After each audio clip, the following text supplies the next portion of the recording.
¿Qué tal? Buenos días. Seguimos hablando sobre el problema de la recaudación del impuesto sobre sociedades en España.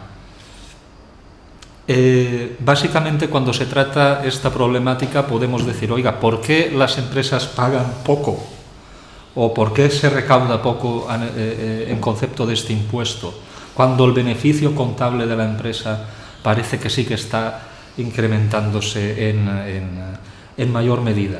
Pues unos dicen que son problemas legislativos, la ley está mal configurada o es muy confusa o deja muchos espacios libres para que las empresas aprovechen beneficios fiscales o bien indebidos o bien en extremo forzados. Esta es en alguna ocasión algún inspector o responsable de la agencia tributaria le he escuchado decir que podría ser o que es precisamente el problema, es decir, que las empresas realizan un abuso de derecho en ciertas deducciones que no corresponden, etcétera. Leí recentísimamente un artículo que hacía mención a una conferencia que había hecho en Barcelona un alto cargo de la agencia tributaria y hacía mención a esto. Por tanto, problemas legislativos que hacen que haya agujeros, que las empresas aprovechan estos agujeros para, entre comillas, defraudar. Hay otro grupo de personas que piensan que el problema de recaudación en el impuesto no es eso, sino que, oiga, el impuesto está bien configurado, las empresas no están defraudando o no están defraudando más que años anteriores, que esto es lo que yo creo, ¿no? Y que simplemente pues los beneficios empresariales provienen de otros, por ejemplo, de otras zonas geográficas. Por tanto, el impuesto estaría bien configurado, simplemente que la realidad económica está cambiando. Pues básicamente lo explicamos brevemente. Son tres las causas que a nivel técnico podemos decir que explican una menor recaudación de este impuesto. La primera de ellas es la posibilidad de consolidar. Las empresas, básicamente, las empresas pueden libremente decidir que van a realizar diversas actividades y que las van a realizar separándolas en varias mercantiles y que al fin, si cumplen unos requisitos, pues podrán consolidar aquellas empresas dentro del grupo que consigan beneficios con las pérdidas de otras. Eso ya existía en la normativa española, pero es desde el 2014 pues que de alguna manera se ha adaptado más a lo que son los requisitos de la Unión Europea, se ha facilitado en mayor medida la consolidación y además se ha permitido, por ejemplo, que puedan consolidar grupos en España cuya matriz está en el extranjero. Parece que consolidar puede ser justo, no es un error del impuesto de sociedades, porque una empresa libremente no tiene por qué verse perjudicada fiscalmente si decide separar sus actividades en diversas empresas, que si lo tuviera en una misma.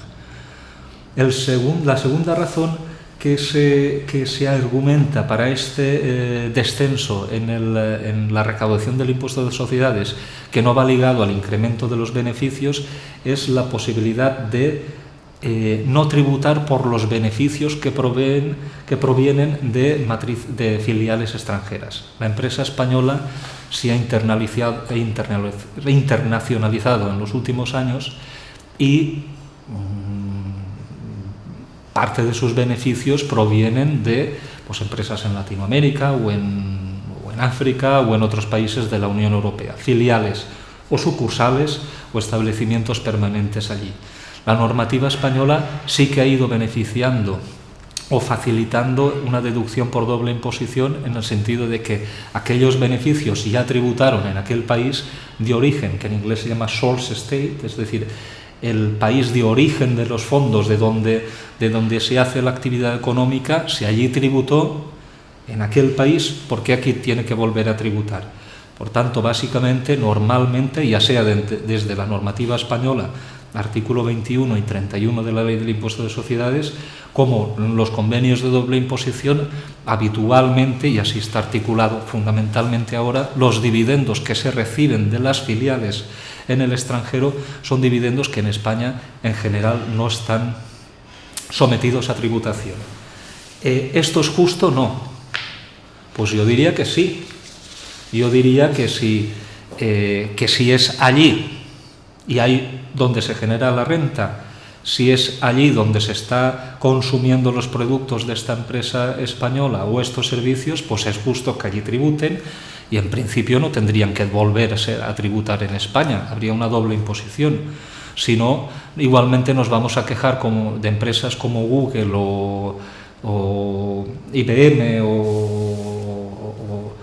etcétera, o Apple, por ejemplo, ¿no?, que ganan dinero en España y al fin y al cabo tributan en Irlanda. Lo que queremos es que se tributen al source state, en el estado donde realmente se está produciendo la riqueza. Por tanto, esta articulación del impuesto de sociedades en cuanto a la doble tributación internacional, ¿es correcta o no? Pues desde mi punto de vista es correcta, en contra de lo que decía este inspector de la agencia tributaria en la conferencia de Barcelona. Diríamos que tampoco es un error en lo que es la articulación del impuesto de sociedades. La tercera razón que explica el por qué la recaudación por el impuesto de sociedades no está incrementándose es la compensación de las bases imponibles negativas. Las empresas en los años de crisis han tenido una cantidad de pérdidas que la normativa, a pesar de que se están limitando mucho, permite compensar. Es decir, si el año pasado yo tuve 1.000 euros de pérdidas y este año gano 1.000 euros de beneficios, pues no tengo que pagar. Pues hemos de estimar que en el IBEX, solo en el IBEX, se estima que hay 100.000 millones de euros de bases imponibles negativas. 25.000 millones, por tanto, de recaudación en el impuesto de sociedades. ¿Esto es correcto o no? Esto habría que analizarlo. Esto realmente no es tan fácil decir, pues es correcto porque si se perdió ahora, ¿por qué se tiene que pagar? Si se perdió anteriormente, ¿por qué se tiene que pagar? Esto, por ejemplo, no existe en el impuesto sobre la renta de las personas físicas. Solo a efectos del impuesto solo en cuanto a ganancias de capital sí que es así.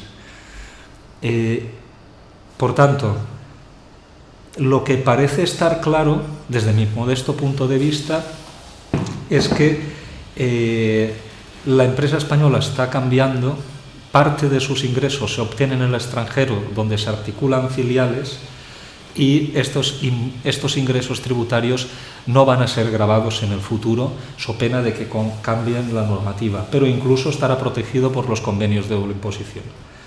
Tenemos una cantidad de bases imponibles negativas que van a impedir que la base imponible a tributar en estos ejercicios vaya incrementándose en los años más recientes. ¿Qué hacer? Es un análisis y es un debate que está encima de la mesa, pero desde luego es un problema importantísimo para resolver los 35.000 millones de euros de déficit que hemos comentado en un inicio. Seguimos en contacto. Muchísimas gracias.